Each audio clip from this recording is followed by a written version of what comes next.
G'day and welcome to the Breaking Through podcast. We said we'd be weekly and it's been a big weekend for music in Australia. Tyson, you're back with me after a weekend of Hottest 100. It was actually a pretty good Hottest 100. I had a good day tuning in. I heard a bunch of new songs I've never heard before. It was a great countdown. How was your day? Yeah, it was good. Hottest 100 day is one of my favourite days of the year. Looks a little bit differently as I get older, but still went pretty hard. Have you been saying to yourself, this isn't as good as it was 10 years ago? No, I'll never say that. Yeah, neither. I find that very strange when people rank years of music. It's a very strange thing to rank. Like Triple J and the Hottest 100, it definitely looks a lot different to what it used to look like, but sound changes and radio stations have to adapt. Yeah. The youth aren't into as many bands as they used to be. So with TikTok and social media and all that type of stuff, that's going to happen, and bands are going to have to come back in line with everyone else. I mean, the culture's going to do what the culture's going to do. Yep. Changes. We did say Olivia Dean was going to win. Probably the most obvious winner we've ever seen. I put up a clip of us saying that that Olivia Dean was going to win. Yeah. And someone was like, "Oh, so out of touch." Come on, bro. Man, Olivia Dean was always winning that, and it was just going to be a battle between everyone else. Yeah. Do we have to make some apologies? I think you need to make an apology because you had a big call that Tame Impala was going to get Draculian, but who knows if he's going to get top 10. Yeah, and he got, I think it was 3 in. He got 3. So I'm sorry, Tame Impala. I'm sorry I doubted you. To doubt an Australian, that is so unlike never me. Doubt Kevin Parker. You're crazy. Which kind of sucks. But I was also hoping that in his little, interview thing, because he's supposed to be touring, because he had the touring thing on his website that I did a few videos on, and he didn't say anything about it. Yeah, interesting. Maybe he doesn't need to. I mean, maybe they're that band in Australia that he's gonna be able to sell out tickets to wherever he's playing. Just start hinting though, and that would be fine, just so I can cover it. Anyone else we need to say sorry to? I don't think so. But maybe we didn't even mention Hilltop Hoods. That was a surprise to me, actually, that they made it in. That was but multiple. Yeah, because they're getting older, and it's always interesting to see what older acts that Triple J still backs, because a lot of them just get put over to Double J, never to be heard from again, and they're still riding high. And Hilltop Hoods have the most entries, I believe, in the Hottest 100. That's crazy that it's over a long period of time, and they're still pushing in to the Hottest 100. I can't say I'm a huge Hilltop fan. I'm a casual fan. If I see them live, I'll have a good time. But they've still got that core fan base that absolutely loves them. Yeah. So that's good to see. Was there any insights, standouts for you during this Hottest 100? Look, Kelly Holiday surprised me with 3 songs in there. I was not expecting all 3. Neither was I. And then when I saw him at 96, I believe, I did a video on it. And I was like, this is easily the biggest surprise packet. It was my biggest video of the day.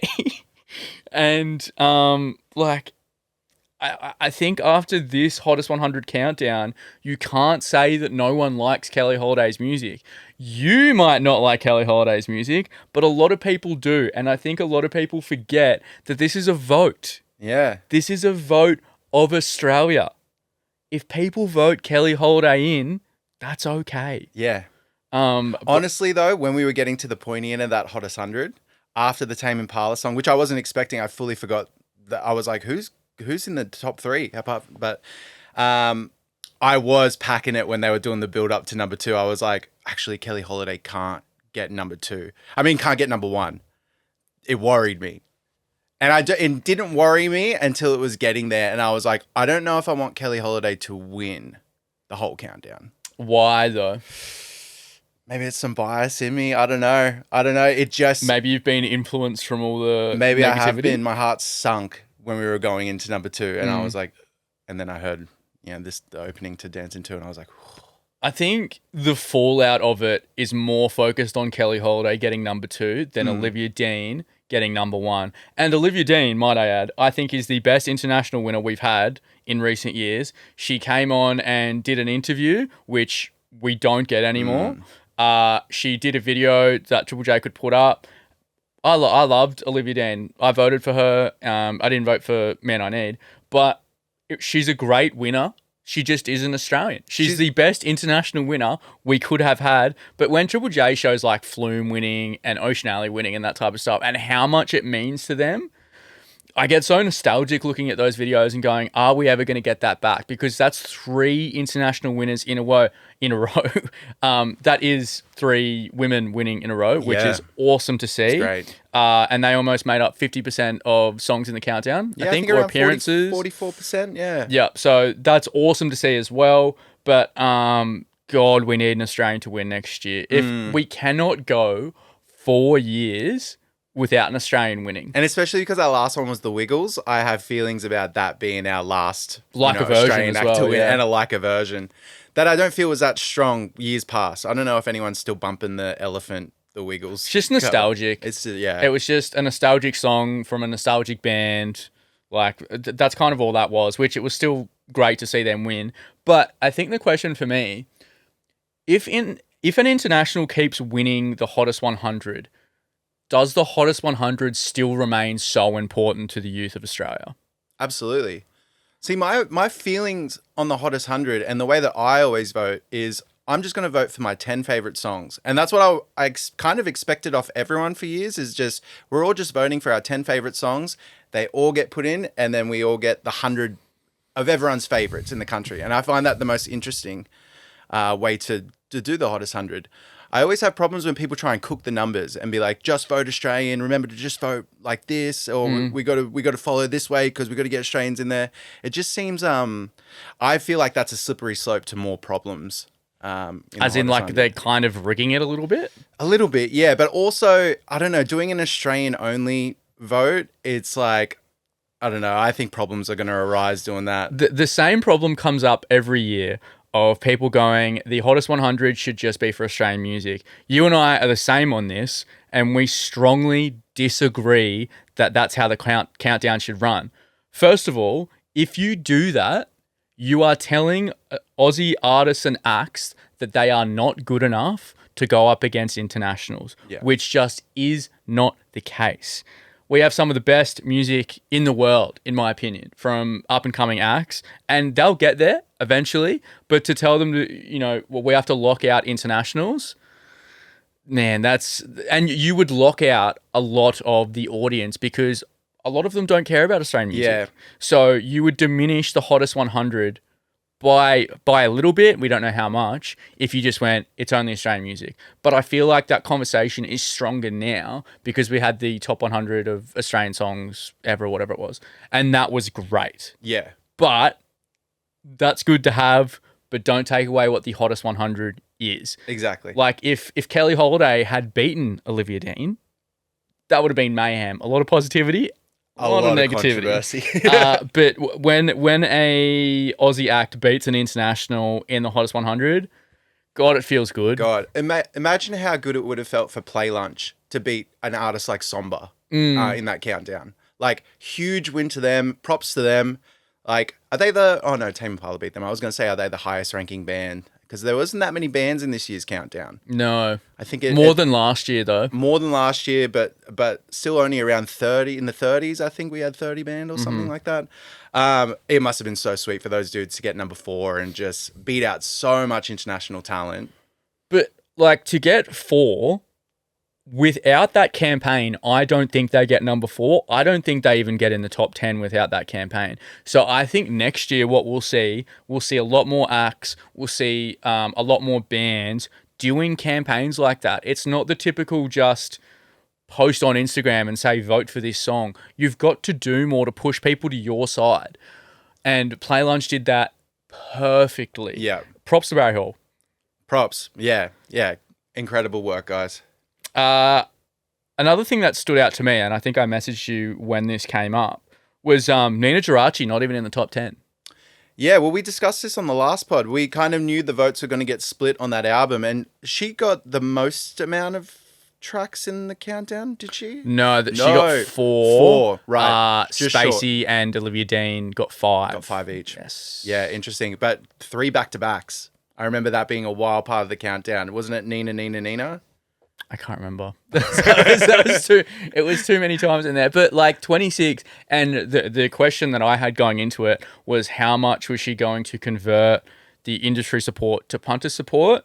And she did it. Yeah. Just not as hard as I think the industry loves her. Yeah. But also that split definitely hurt her.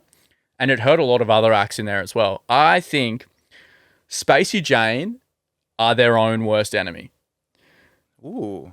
Hold on. Ooh. They're their own worst enemy because they release so much good music in the space of 12 months, it splits the shit out of their votes. And that's why they can't get number one. It happens every year they release music. They've got like second, third, fourth, fifth. They need to spacey them out more. They just need...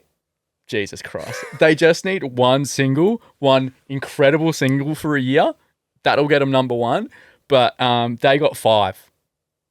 With Olivia Dean. So I think they're making their way up that like of all time. How many songs on the host? I think they're at number 2, maybe just. I think they're tied fourth. Okay, interesting. There's a few songs, a few artists with them, but they definitely moved up a lot. Yeah. Off the list that they're on, and a lot of acts they beat aren't really making music anymore or aren't Triple J relevant.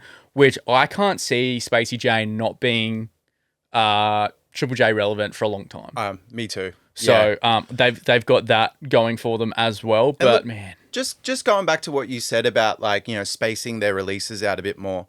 That's a big industry thing that they're saying to artists at the moment. They've been pushing them for years. Just release singles. Let them cook. But I kind of prefer albums. I like sitting down with a whole album, listening to it through, and I like having a collection of songs. I don't know. There's something about just releasing singles that feels like a waste for an artist. See, I'm not an album listener, but I am an EP listener. Okay. So I think with the current way that, you know, we all take on music and with social media and that type of stuff, I would probably do 2 singles and then the rest of an EP and just have like a 6-song EP. So if you're doing an album, like you only promo that for a couple months and then you've got the album, then you've got nothing to push. If you do 2 6-song EPs, you've got the whole year to promo. Yeah. So that doesn't help Triple J Hottest 100 chances. But then again, Olivia Dean, she also had 5, but she won. So I don't know. Spacey Jane just keeps on coming up with that problem. It's a great problem to have. Yeah. But yeah, it sucks to see that, you know, they still haven't won one, but they're always up there. But yeah. Anything... Like, I always love watching the fallout of the Hottest 100 days. And it's always criticizing Triple J, where they are our national broadcaster, youth broadcaster. I think it's important to criticize if you're coming from a place of positivity and being critical. I've obviously been very critical of them in the past, but that's because I want a successful Triple J. A successful Triple J is so positive for a... productive Oz music scene. If you're coming into the comments of Triple J and going, Triple J have gone too woke, you're out of the conversation because you're telling me that the youth radio station has been progressive? What? No. You're kidding. Where there's been times in the last couple of years, they've made some decisions that I strongly dislike and I've voice that opinion. But I think over the past 12 months, they've really done a good job. I think putting the Oz tab on the votes, I think that was a good idea. Having the Hottest 100 of Australian music, that was probably one of the best days of the year to kind of celebrate Australian music. I think they've kind of turned a bit of a corner and I hope they continue it. I think we can have constructive criticisms of Triple J, but if you come at it with woke bullshit like that, I don't think you're being genuine. Yeah. And we need Triple J to succeed to help Australian music. Yeah, you're definitely right. Like when I was listening to this weekend, I kind of thought like, thank God Triple J put up some, you know, gates around this countdown. Thank God I'm not listening to Taylor Swift 10 times in a row because she's eligible. And like, there are some artists that I feel like maybe you should let Sabrina Carpenter in here, you know? if you're gonna have Tate McRae. I agree. Yeah, but on the most hand, I'm glad that it is what it is because it makes for a very interesting countdown. Whether you open it up to everyone, I think it changes, and I think, thank God, it's a government run thing. Like, because I think if it was corporately run, oh my God, it'd be an annoying thing to see like ads for like vote for this song and like and all that stuff. So thank God, we got some parameters around this thing and yeah, I was a big fan. I think I was thinking about it over the weekend and I've had this thought for a while. What about getting rid of the shortlist?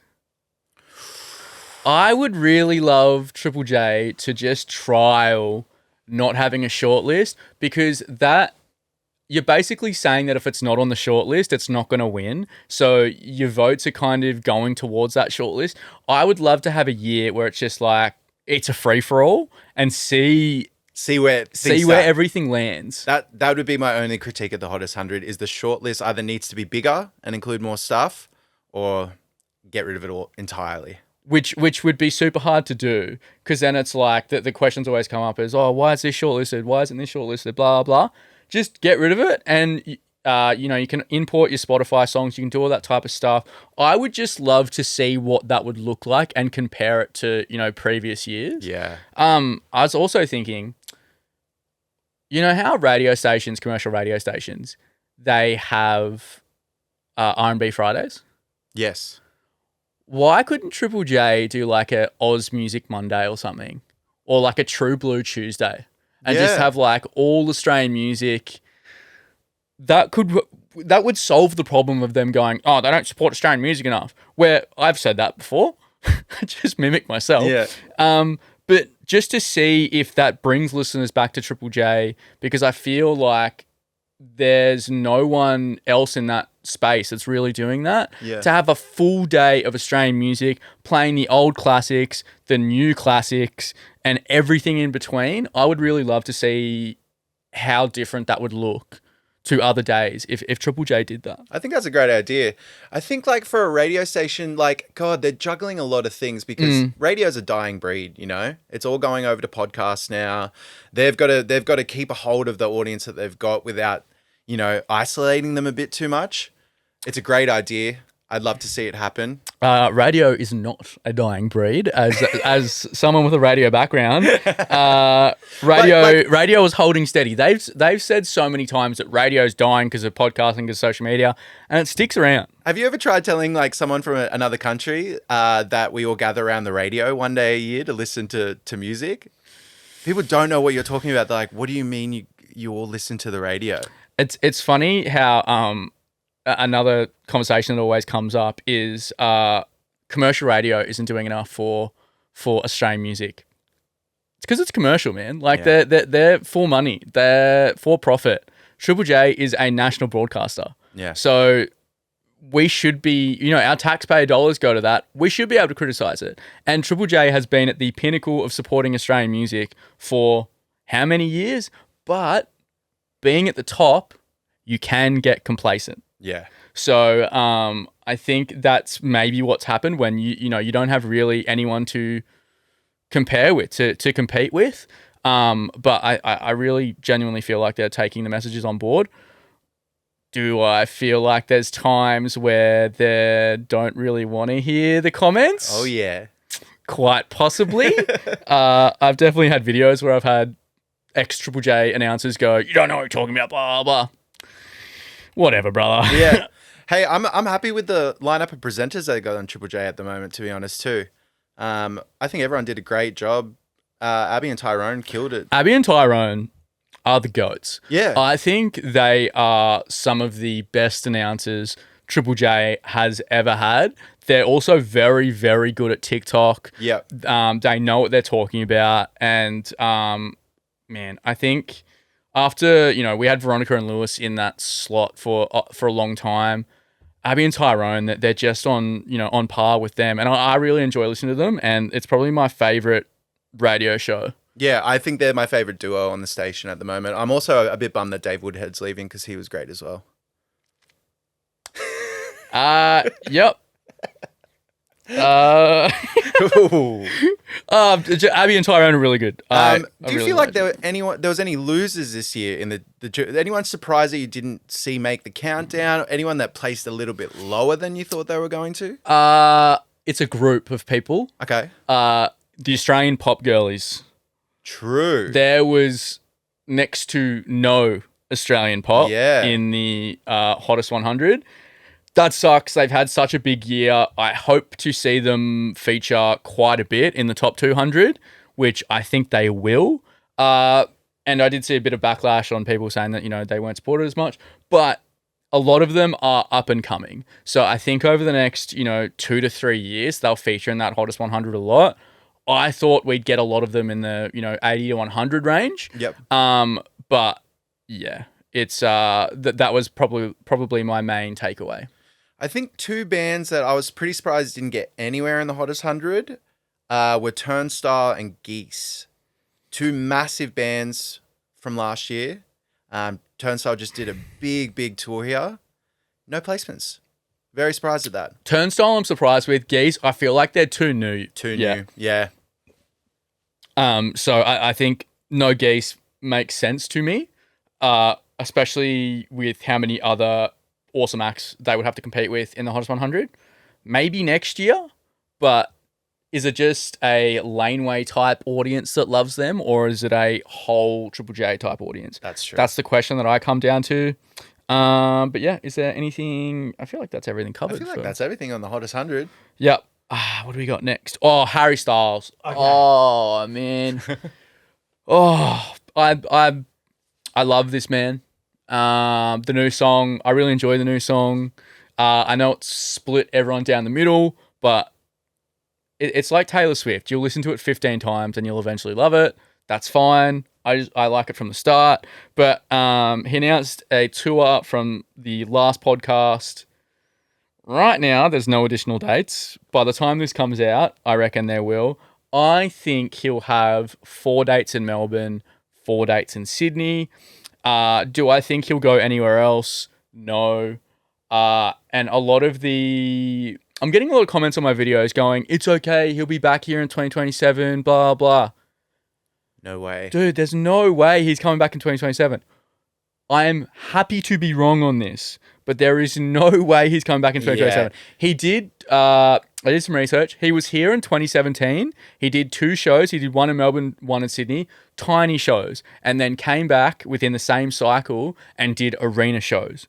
There is no way that he is coming at the end of this year and then coming back the following year to do stadiums again. Like, do I think there is another leg of the Harry Styles tour coming? Yeah, I do. Do I think Australia is going to get it? No. And I think out of the six cities or whatever that are on this tour, Australia has 2 of them. I think we're on there for a reason. Like, yeah, if you're a Harry Styles fan and you're waiting for a Brisbane show or for another tour to be announced, it's not going to happen. Get your tickets for these shows now. And like to use the 2017, 2018 thing as like a reason to come back, comparing a show at the Forum to a stadium show, crazy, man. Like, I mean, fans need to understand that artists are like some of the busiest people in the world. When they're on schedule and when they're on tour promo, it's non-stop. There's no way that like filling in a week to come back to Australia on a tour that's like jam-packed already, it never happens. And it's like he could only come back at that certain time. Yeah. And if he was going to come to Australia, I think this is the amount of shows he would do. That's why he's doing it on this run. Yes. So, I think people forget how expensive it is to, come down to Australia and do all those shows. Do I think he would sell all those shows out? Yes. But yeah, I'm happy to be wrong. If he goes to Brisbane, if he goes to Perth, awesome. I just can't see it happening. I can't see it happening either. But yeah, if we didn't get any ticket prices or anything, so we'll only get them in the queue. When you listen to this, all the prices will be out. But yeah, that sucks. What's next? We've got on the back of predictions for last week. Festival predictions, Spilt Milk. That's That's a huge festival to back up on. It's a big festival. They'd have their headliners booked in by now. We're all just waiting. On the back of last week, I've heard some whispers that you may have been right on your Sabrina Carpenter prediction. And there might be an end of the year tour going on. I started putting wires together in my head. Could Sabrina Carpenter do Spilt Milk, be the headliner for Spilt Milk? I think my initial thoughts on that would be like, Sabrina, at this point, would she want to do festivals in Australia? But then if you look at what Kendrick did, to do all of Spilt Milk and then do stadium shows, I don't think Sabrina would do stadium side shows. Maybe she would. But how those stadium shows went for Kendrick, do you think that would scare Sabrina off? Maybe doing stadiums. I mean, Spilt Milk is only regional dates. I think that's what everyone needs to know. Is like sometimes they don't have exclusivity over the artists. The artists are more than welcome to go perform in their selected cities and then do these regional dates on the Gold Coast and Bendigo and stuff like that. They're just like add-ons that you can just make a bit more money while you're in the country. I think Sabrina Carpenter is a workhorse. She's gigging like crazy. So I think her doing Spilt Milk kind of makes sense. But yeah, I don't think she'll do stadiums. I think she'll go for arenas instead in the cities. Yeah, I think it would probably, if she did do it, it would just be Brisbane, Melbourne, and Sydney, because Spilt Milk goes to Perth, and that's already a market that's shaky. Yeah. So, and I think that was the only one that didn't sell out. So, I don't think any artist would want to do sideshows there right now. But yeah, I would say arenas. But the other person that's popping up in my head and in a lot of my DMs is A$AP Rocky. Yeah. Off that tour, he loves coming here. What if, completely hypothetical, what if they got Sabrina as the main headliner and then A$AP Rocky as the Doechii slot?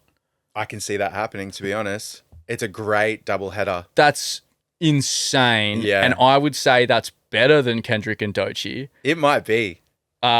The pop girlies, they always show out for the show, so you know it's going to sell quickly. And then the rap boys and girls going in for A$AP Rocky when he hasn't been here for a few years. And it's two genres that Spilt Milk do book very well onto their lineups, pop and hip-hop. And I think they're two genres that if you needed to have a clash, it splits quite well. Yes, 100%. Throwing some dance acts in there, I think you go to festival. I can also see Ray coming for Spilt Milk this year as well. She got pretty high up in the hottest 100. I think she got like number 6 or something, or number 5. 5. Yeah. She's another artist. I looked at her tour dates. She's on tour with Bruno Mars and then finishes up towards the end of the year. So we might see a Ray Spilt Milk placement as well. And the last time she was here, I think she did Laneway. I saw her at Laneway. Again, she would very easily fit that Dom Fike slot. Yes. And that genre fits quite well on that as well. So if we get this right, Sabrina, top headliner, A$AP Rocky, second headliner, and then Ray as your Dom Fike slot. That's a festival I would be extremely excited for. I'm there, yeah. And I think that would sell out all slots in a day. 100%. Anyone else you think that could maybe be on a festival this year? So there's a couple of names I'm throwing around that like, hey, it could be possible. Tate McRae could be possible. I don't know. Her shows look sick. Her shows look great. And she did her own headline tour last year. Was she in the country? 2024, I think it was the end of 2024. Maybe the end of that year. Yeah. Because it rained at River Stage really bad. That's right. I think she's due for a festival comeback. So her I can see on a new album, everything like that. And look, if Sabrina's not doing the headline for Spilt Milk, could we see Bruno Mars come over and do it? I think he's too much of a commercial entity to come and do festival slots. I think he would come and just do like 3 stadium shows. Yeah. I think more. I think he could probably do a Harry and do a couple of dates in each city. I definitely think he could. Would he want to, though, is my question. Like, how many shows would he want to do? Have you heard about the Bruno Mars owing like Yeah. yeah. Hey, he's got to pay off some gangsters, man. Yeah. I don't know how much I read into that, but yes, I have heard that. But yeah, I think, he's a bit of an older act where it's like I see him more of a Fridays act. Oh, I don't know about that. R&B Fridays?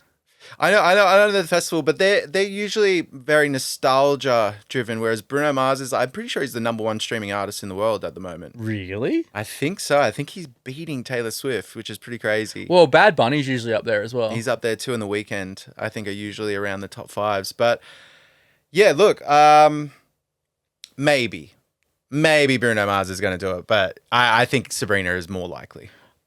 Another thought I had over the weekend off the Hottest 100 countdown is Lily Allen said she would be here by the end of the year. BTV love their nostalgic acts. There's always one slot there. I think Lily Allen goes right in that pop girly nostalgic act. Very nice fit. And then she would just do some sideshows. Nothing to back this up. Absolutely nothing. But I think she would fit in there so well. I think so too. For that. What about Sabrina or ASAP for a BTV Wildlands slot? I don't think, maybe ASAP. He'd have to headline. I think ASAP would fit. He'd have to headline. Yeah.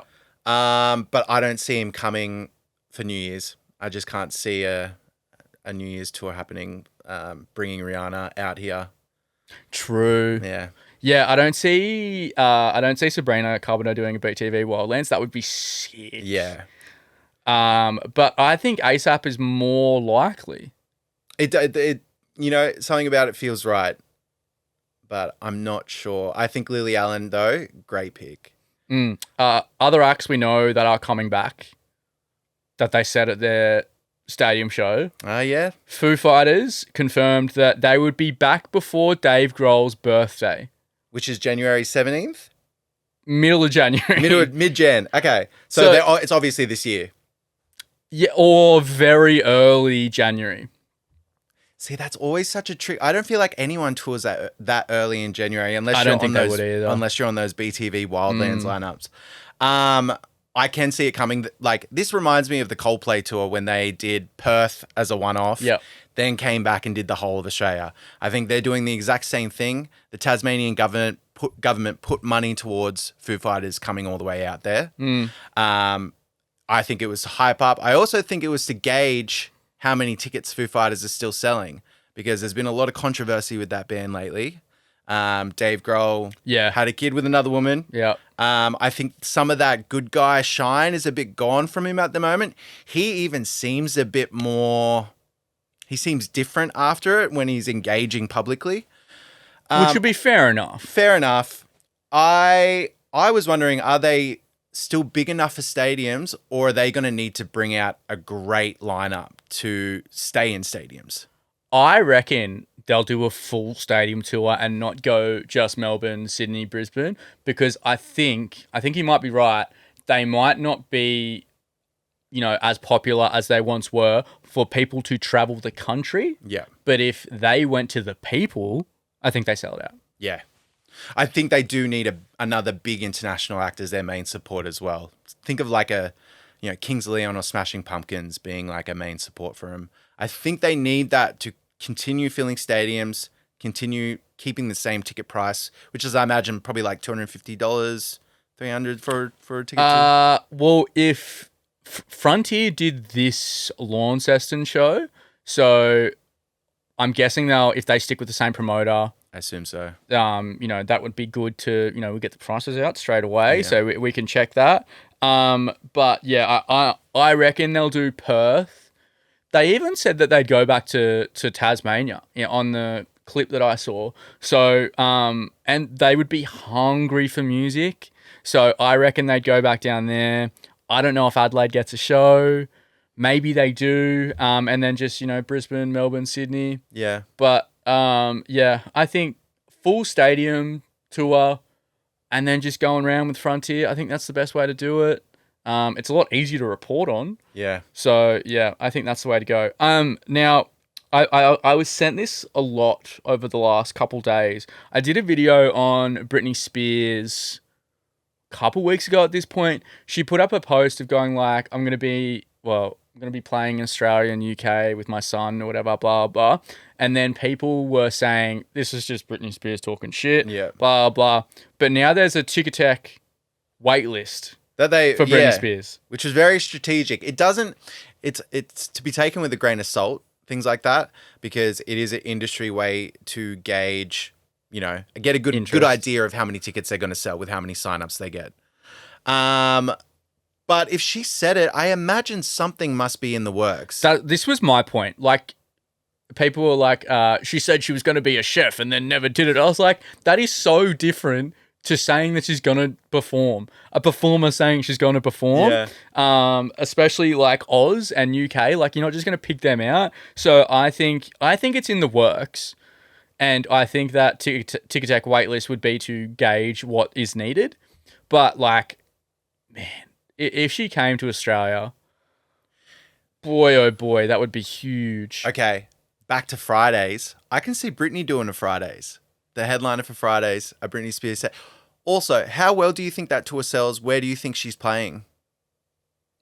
She's not doing many. She wouldn't do many shows. I feel like it'd be arenas. You'd have to keep in mind, mental health and all that type of stuff. So it would have to be a very small run, because you don't want to come out for months at a time or whatever, or a month, and really run yourself down if you're not ready for that. But Britney has Australian vibes to me. She really does. She really does. She's got 40s Aussie mum about it. And when she was dancing with those knives in a bikini, I was like, that is one of the most Australian things I've ever seen. Britney, move here, girl. Like, you'd fit right in. I reckon she would too. And she hasn't been here for forever. Yeah. So, they would sell super quickly. That you'd have to sell, a kidney, a lung to probably go. But yeah, I think that would be cool. But yeah, I get sent wait lists a lot, and it's like, as soon as they see the wait list, they go, they're 100% coming. I would love to be in that camp, but I'm not. Things are looking good. Yeah, it's like things could be looking good. Yeah. I also got sent Ray poster going around. Got sent that a lot. Got tagged in that a lot. I think if you scan the QR code, it's just to her album. So as much as I'd love to go, yes, Ray's coming, blah blah, on that one, just hold the excitement for a little bit. She's definitely due. We spoke about that before, but yeah, I think her touring schedule at the moment is crazy. She's doing the Bruno Mars supports overseas. She's got her own dates at the moment. I think it's most likely going to be end of the year. Yeah, I agree. Anything else? Kid Cudi announced. I'd say we'll be on the second or third announcement. But yeah, I don't think... That's all I've got for today, man. Yeah, I think with the Triple J Hottest 100, if you've got any fan questions, please send them in, DM them, or whatever. We can go through them. There's going to be weeks where not much happens. So any questions that we can go through with you guys, please let us know. But yeah, I'm sure we'll be talking about Harry Styles next week. More announcements. From what I'm hearing for big shows, 2026 going to be busy. It's going to be busy. Even if half of these things are true, man, the wallets of everyone, they're going to be looking pretty bare by December. I've got another big one, but I'll save it for next week. We'll do it at the top of the show. Sounds good. Bye-bye, everyone. Bye.